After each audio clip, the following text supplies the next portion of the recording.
Creepypasta presents. My neighbor comforted me, then started sending me creepy WhatsApp messages. I still have the screen grabs. Written by Sam Haysom and narrated by Clancy.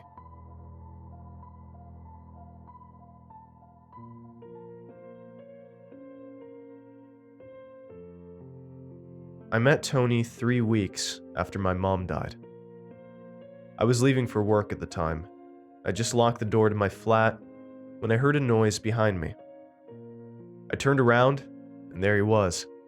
A short, tired-looking man with glasses and messy brown hair. Pale, as though he hadn't seen the sun in weeks. The phrase, "you look like I feel," is a cliché, but in this case, it made sense. At that time, I was a ghost. I'd had 2 weeks off work after Mom's funeral, but it wasn't enough. Nowhere near. Looking back, I guess I was depressed.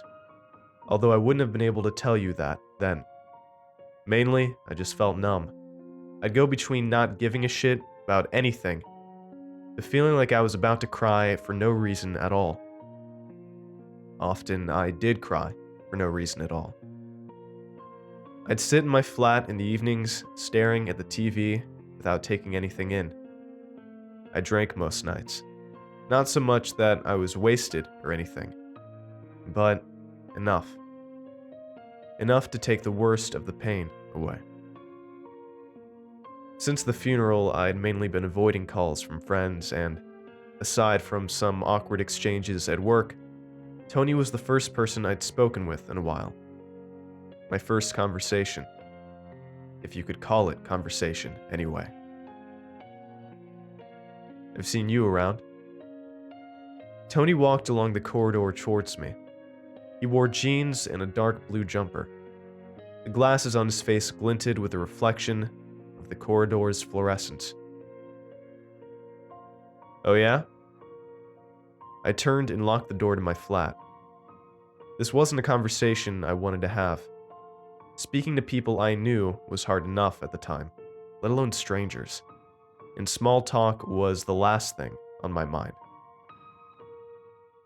"That's right," said Tony. "On the way to work, coming back home. I live just down the hall. I waved to you once or twice, but I don't think you noticed. You seem to be off in your own little world." I froze with my key in the lock. Off in your own little world. It was an expression my mom used to use all the time. We'd be chatting, and she'd catch me staring out the window or gazing into the distance, and she'd say it. "Uh-oh, we've lost Matt. He's off in his own little world again." My face suddenly felt hot. This was how it happened back then. The grief was always there. It hung beneath me like some vast, freezing ocean. And no matter how careful I was walking along the ice, the cracks still showed. Tony must have seen it in my face. The next thing I knew, he was standing beside me, asking if I was okay. And a second after that, my eyes were welling up. I don't remember much about our conversation. I guess he must have comforted me, asked me what was wrong. I think he told me that he felt sad sometimes too, and it was important to have people to talk to. He asked me to give him my number so he could check in with me. I guess because I was feeling vulnerable, I did. The only other thing I remember about the conversation is what he told me at the end, that about a year ago, his dad had died. Tony said he didn't know exactly how I was feeling. No one could. But he understood it, at least in part. And the last thing he gave me before I finally left for work was some advice. "Talk to her out loud," he said. "When you're on your own. Just pretend you're chatting on the phone with her, if that makes it easier." He paused and adjusted the glasses on his face.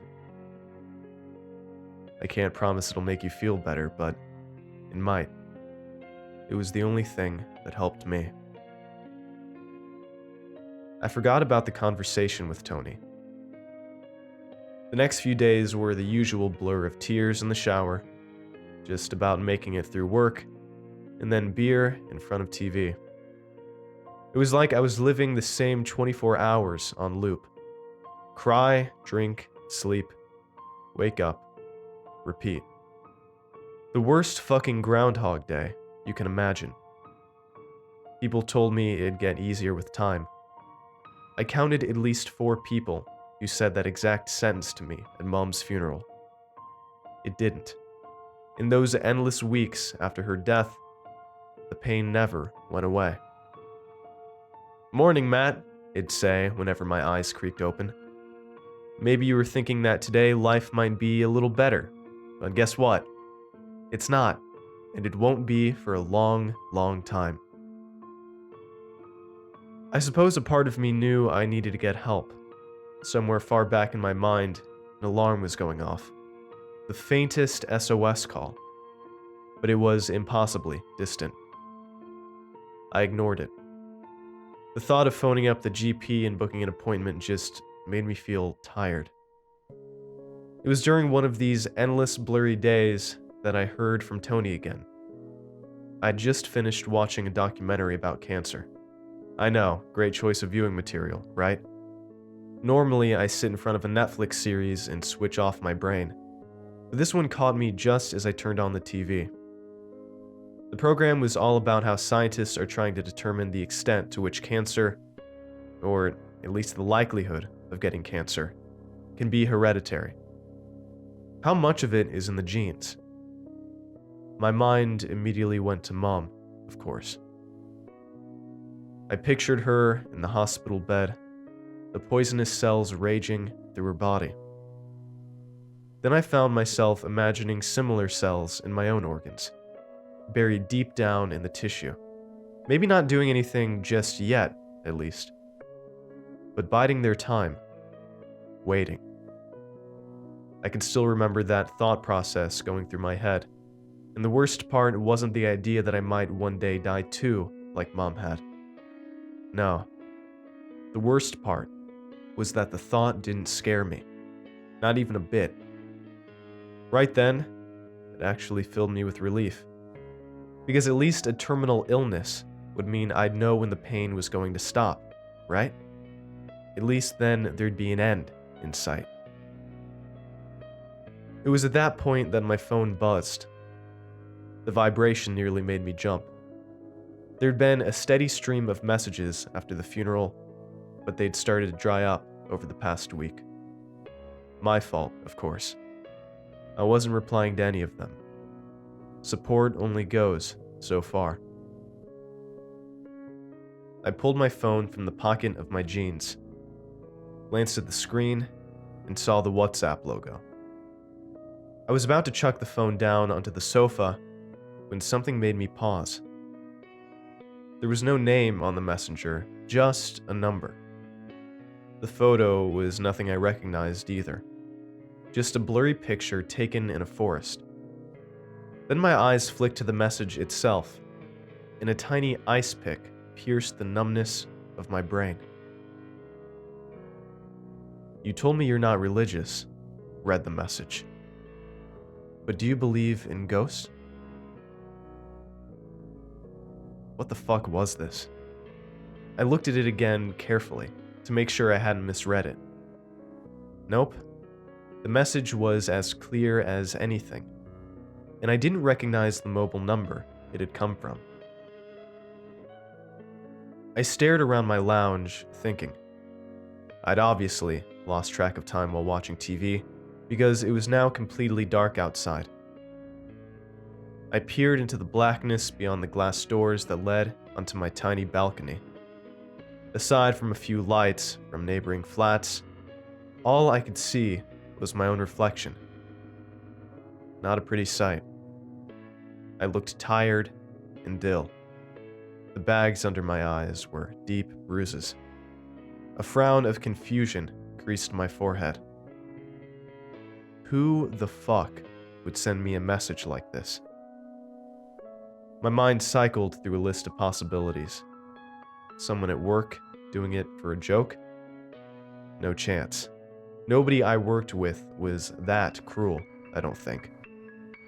Plus, I hadn't given any of them my mobile number. Could it be spam, then? Just some random troll firing off weird messages to random numbers? This seemed more likely, but I still doubted it. Maybe if the message had come via email, I would have believed it. But I'd never experienced anything like that on WhatsApp before. Then my mind went to Tony.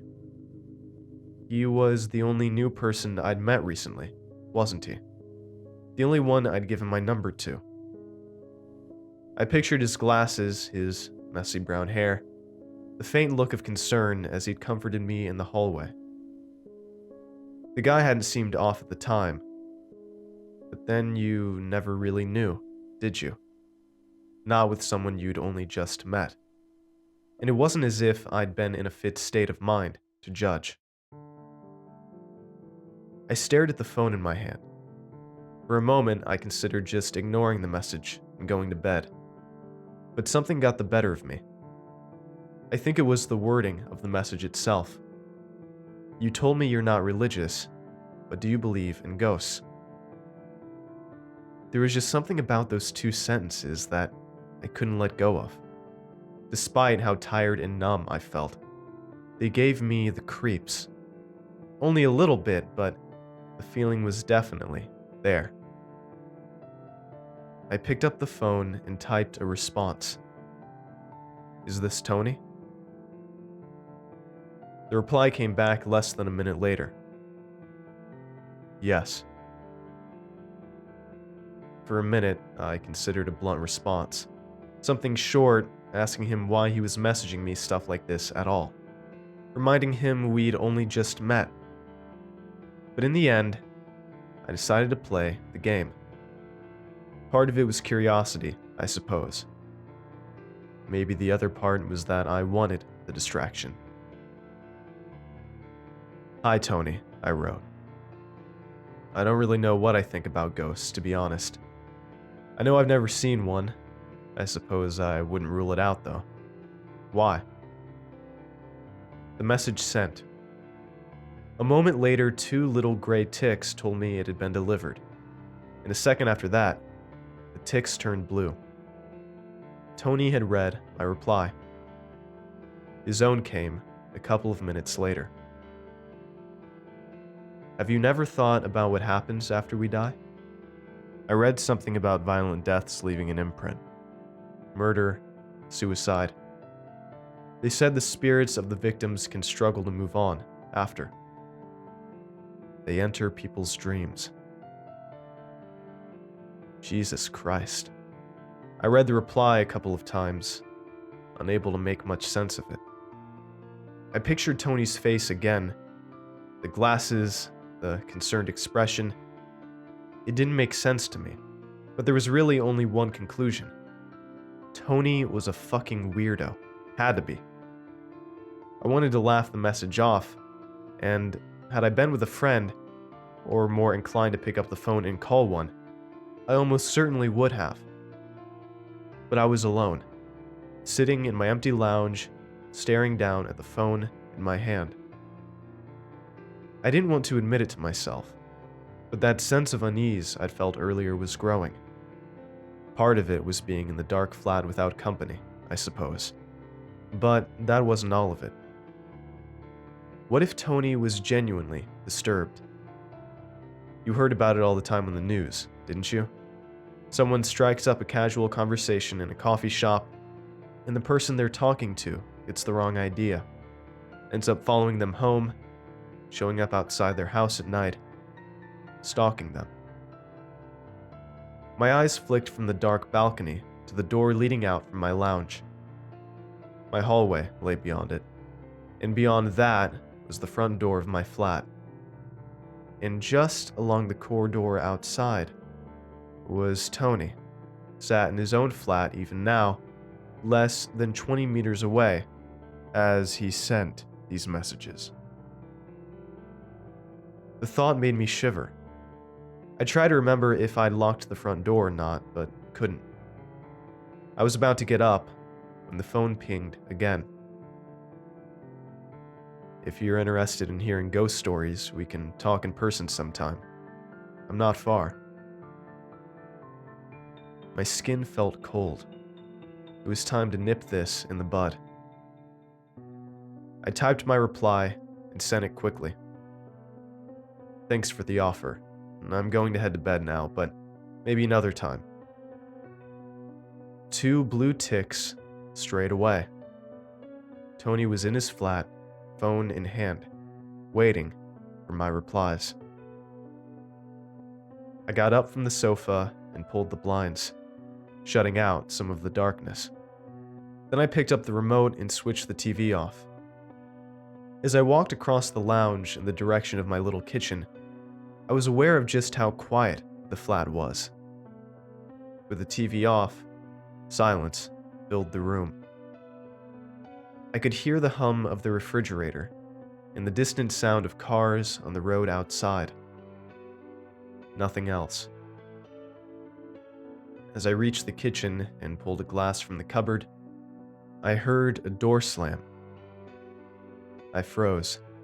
My grip on the glass tightened as I stood still, listening. The sound had been close.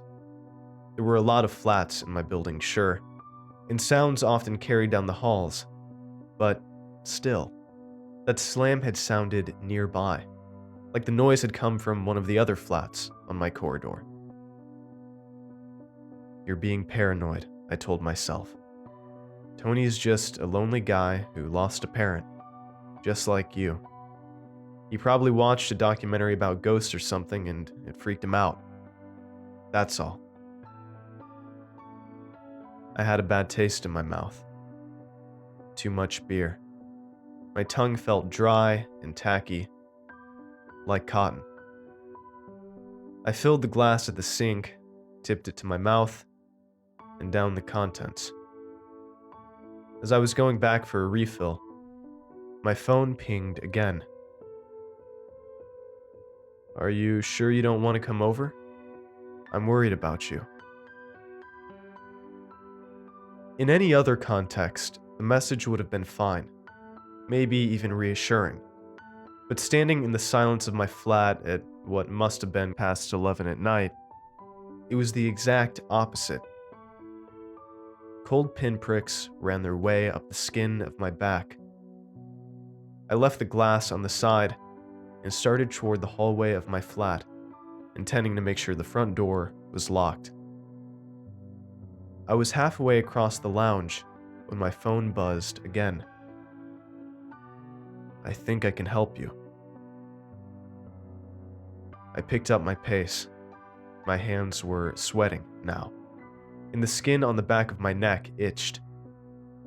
I strained my ears for a sound from the corridor beyond my front door, but couldn't hear anything. Silence. The only noise was the soft rustle of my socks on the wood flooring. I passed the bathroom on my right, then the bedroom on my left, rounded the corner of the hallway. In front of me, only 3 meters away, stood my front door. I could see the direction the latch was twisted, off to the left. Something clenched in my stomach. I'd forgotten to lock it. I started towards the door. My phone was still clenched in my sweaty right hand, and I was so focused on getting to the door that I barely noticed it buzz again. I fumbled it into my left hand, reaching for the lock. Someone knocked on the door. I froze. Thump, thump, thump. 3 knocks, loud and heavy, in the silence of my flat. I stood completely still, my hand hanging in midair just in front of the latch. I wanted to move forward and twist it, but I couldn't bring myself to. Fear prickled my skin. Helplessly, I felt my eyes flick away from the latch, slightly off to the left. My gaze was drawn to a beady black eye in the middle of my front door, the peephole. I hadn't used the peephole much during my time in the flat, but there were a couple of occasions I remembered pressing my eye to it. Once, when some kids who lived in the building were kicking a football down the corridor. Another time, when a charity worker had come to the door. The peephole was one of those that gave you a fisheye view of the corridor outside, a magnified lens that distorted shapes and messed with perspective. If someone was standing on the other side of the door and you peeked through it, their face would appear giant and stretched. I took a step forward. I brought my right foot down just in front of the door as softly as I could, desperate not to make a sound. My skin crawled with fear. My heart pounded the inside of my chest, a relentless fist. I stretched my right hand out and closed it around the latch. Thump, thump, thump. The knocks were louder this time. They punched through the air like drum beats. I felt the door tremble beneath my hand, and I bit down on my lip hard to stop from screaming. I tensed my body and flicked the latch to the right. It clicked into place. Something banged against the outside of the door hard. Thud. Thud. The whole thing rattled on its hinges. I kept my grip on the latch and screwed my eyes shut. The taste of copper filled my mouth where I'd bitten my lip. I held my breath. Silence. It stretched on and on. I strained my ear for any noise in the corridor, the slightest sound, but there was nothing. Just the faint hum of my refrigerator in the kitchen and the noise of my pulse, pounding its relentless drumbeat. I don't know how long I stayed like that. All I remember is that at some point, some unknown length of time later, I worked up the courage to look through the peephole. There was nobody there. The corridor stretched off to the right and left, completely empty. Whoever had knocked on the door was gone. I only remembered my phone, which was still clutched in my left hand, when I was safely back in my bedroom. There was one new WhatsApp notification on the screen. From Tony. Just 2 words. Sleep well. It took me a long time to fall asleep that night. And when I did sleep, I dreamed. Tony was in them. He slipped in and out of my mind like a shadow. Some of the dreams were real memories. Others were scenes my subconscious must have conjured up. First, I was back in the corridor, wiping my eyes as he comforted me. Next, I could see his stretched face, glasses glinting in the light from the overhead fluorescence as I stared at him through the peephole. Later, he was in my bedroom. That was the part of the dream I remembered most, the bit that stayed with me after I woke up. Tony sat in a chair beside my bed, his face shrouded in darkness as he spoke. You need help, Matt. I can help you. I tried to tell him to go away, tried to say I didn't want his help, but I couldn't talk. My mouth wouldn't work. I know.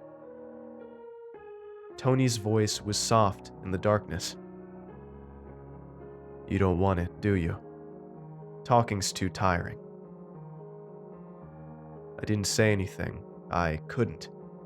I just lay in the darkness, watching the shape beside my bed. Speaking out loud to her is the first step, Tony continued. That's what helped me with Dad. But it wasn't enough. I need to talk to other people, too. I tried to tell him I couldn't talk.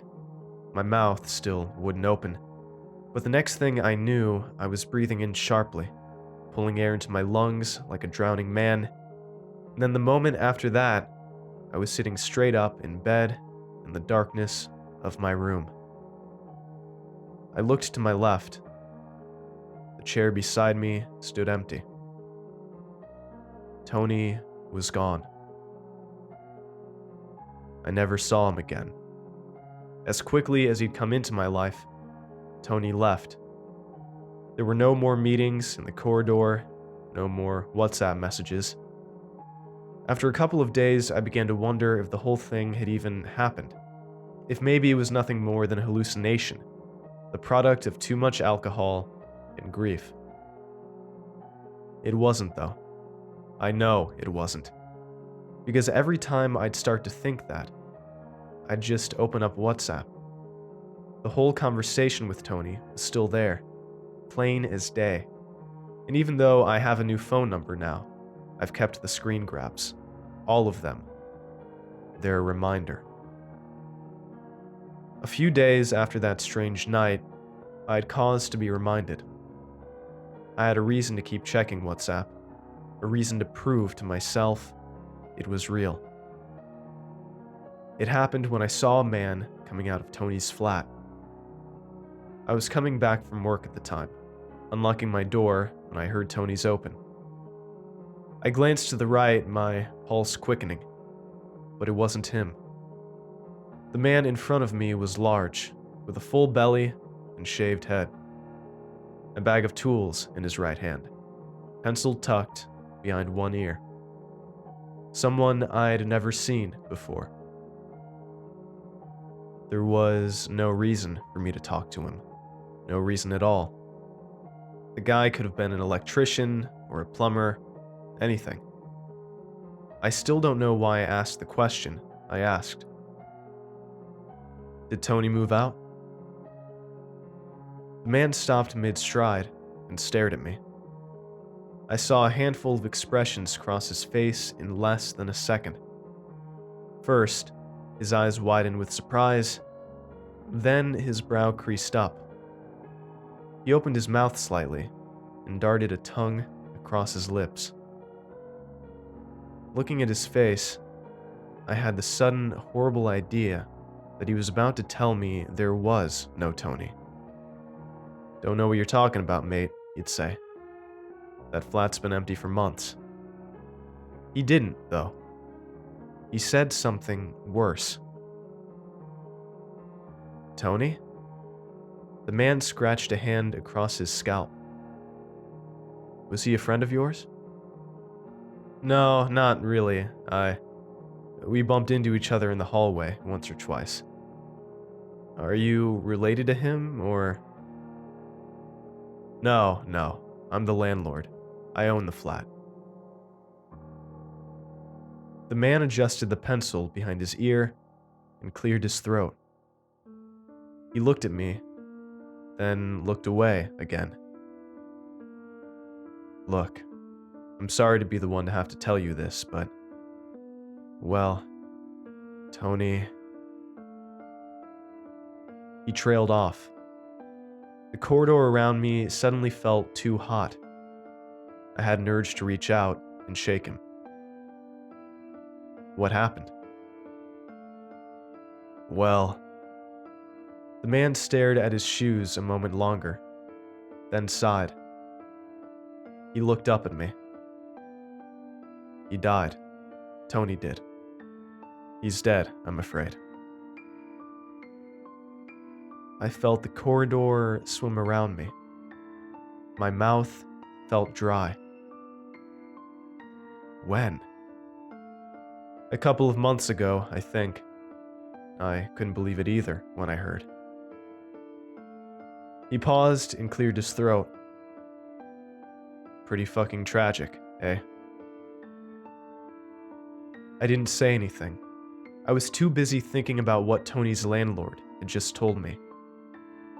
He died a couple of months ago, I think. My mind went to the phone in my pocket. The messages I'd received on it only 3 days before. The meeting in the corridor only a few days before that. Are you sure it was a couple of months? Eh? When Tony died, are you sure it wasn't more recent? The landlord frowned. Positive. More than that, maybe. I've got the date on a form somewhere, I think. Something from his next of kin. He kept talking, but his voice suddenly sounded far away, like it was reaching me from the opposite end of a pipe. An image of Tony as I'd first seen him in the corridor, pale in his dark blue jumper, swam into my mind. I felt faint. I don't remember much else about what the landlord said. I know we spoke a while longer, him doing most of the talking, me asking occasional stunted questions, but most of the conversation is a blur. There's only one other thing I do remember, and that's what the man told me when I asked him how Tony died. He said he'd killed himself. The end of this story can be told quickly. It's really more of a beginning than an end. It started with me talking out loud to Mom. This was the morning after my meeting with the landlord. I was sat in my flat at the time, having breakfast, coffee and toast. And in between mouthfuls, I told her about Tony. Meeting him in the corridor, the WhatsApp messages, the landlord, all of it. I pretended we were on the phone. I didn't expect it to do much, if I'm honest. I had no big hopes. But as I dumped my dirty plate into the dishwasher and left the flat for work that morning, I felt, well, something. I'm not going to tell you talking out loud cured me. The black cloud that had sat in my head ever since Mom got sick didn't dissipate over coffee and toast, but I guess it was a start. Over the coming days, I found myself talking to Mom more and more. When I was at home on my own, making dinner, in bed at night, before I left for work. At some point in that process, I got another WhatsApp message. Not from Tony this time. From a friend. One of the many I'd been doing my best to ignore since the funeral. But this time, I answered it. Friends on the phone, family, friends in person, then eventually, the GP. I don't remember all the details in the months after Mom's death, just certain moments. I remember turning up to the doctors and crying when they diagnosed me with depression.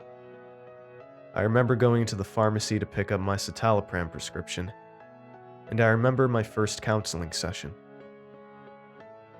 I spoke about Mom in it. I spoke about the final days I'd spent with her at the hospital. Over the following weeks and sessions, I spoke about her more and more. It's been months now since I attended that first session, but I still go every week. I'm a work in progress. And on the days when I'm really struggling, on the days when the ground beneath my feet feels numb, and I can sense the cracks starting to show through the ice, on those days, I think of Tony. Not so much about his death and the conversation I had with his landlord. That mystery no longer seems as important, somehow. But more about the stuff he said to me, in the corridor, and over WhatsApp that night. In my dream, the warning he gave me. Mostly, though, I think about how lucky I am to still be here. I think about how I owe Tony for that. And I think about the opportunities I have that he never did.